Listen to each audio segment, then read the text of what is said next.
¿Sabías que hay un pecado que, según Jesús, nunca será perdonado? Un pecado tan grave que no tiene redención ni en esta vida ni en la próxima. Tal vez has oído hablar de la blasfemia contra el Espíritu Santo, pero ¿realmente entiendes lo que significa? Quédate hasta el final, porque hoy no solo descubrirás la verdad detrás de estas palabras, sino que aprenderás cómo asegurarte de nunca caer en este error.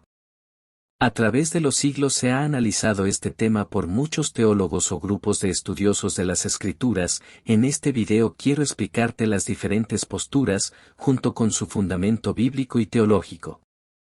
Número 1. La interpretación tradicional: atribuir las obras del Espíritu Santo al diablo.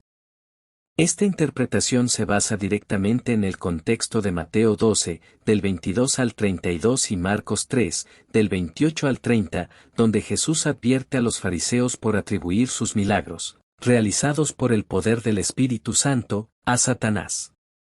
Según esta perspectiva, la blasfemia consiste en una negación deliberada y consciente del Espíritu Santo, atribuyendo su obra al maligno.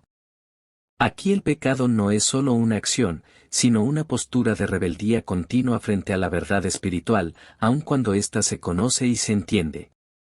Esta postura es más adoptada o ha sido más abrazada en los círculos de tipo pentecostales o carismáticos y por muchos otros círculos cristianos como una explicación muy acertada de lo que quiere decir las Escrituras.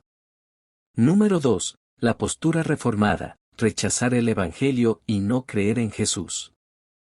En círculos reformados, como los calvinistas, algunos teólogos interpretan la blasfemia contra el Espíritu Santo como una incredulidad persistente frente al mensaje del Evangelio, lo cual implica un rechazo definitivo de Jesucristo como Salvador y Señor.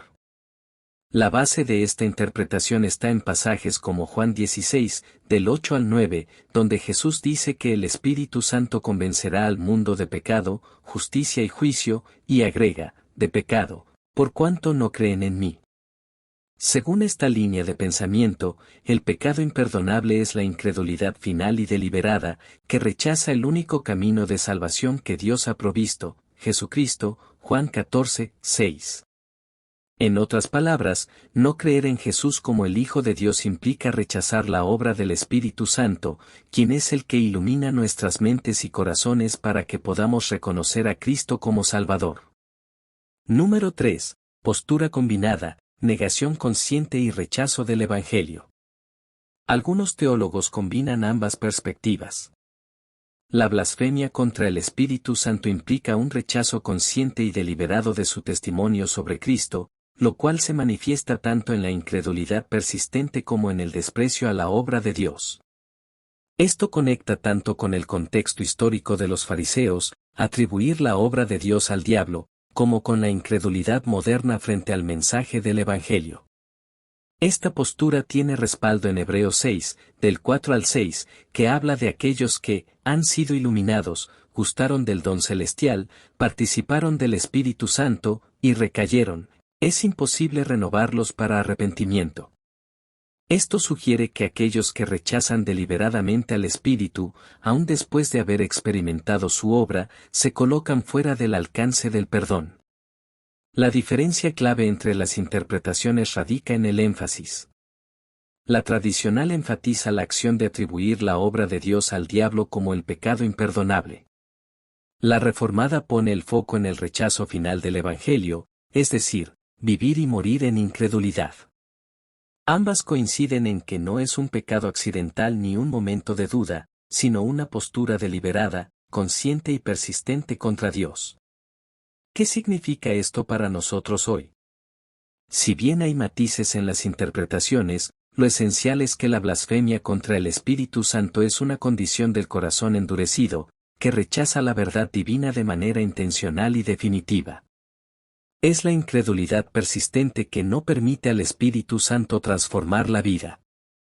En palabras de Juan 3, 18, dice así: el que en él cree, no es condenado, pero el que no cree, ya ha sido condenado, porque no ha creído en el nombre del unigénito Hijo de Dios.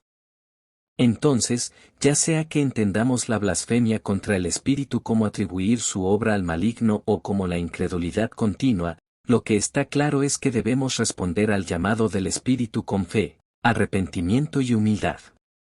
Si alguien está preocupado por haber cometido este pecado, lo más probable es que no lo haya hecho, porque su corazón aún está sensible al llamado de Dios. Coméntanos con cuál postura te identificas y qué opinas de la blasfemia contra el Espíritu Santo. Si este video ha edificado tu fe, dale me gusta y suscríbete para que puedas ver más contenido que hará crecer tu vida espiritual.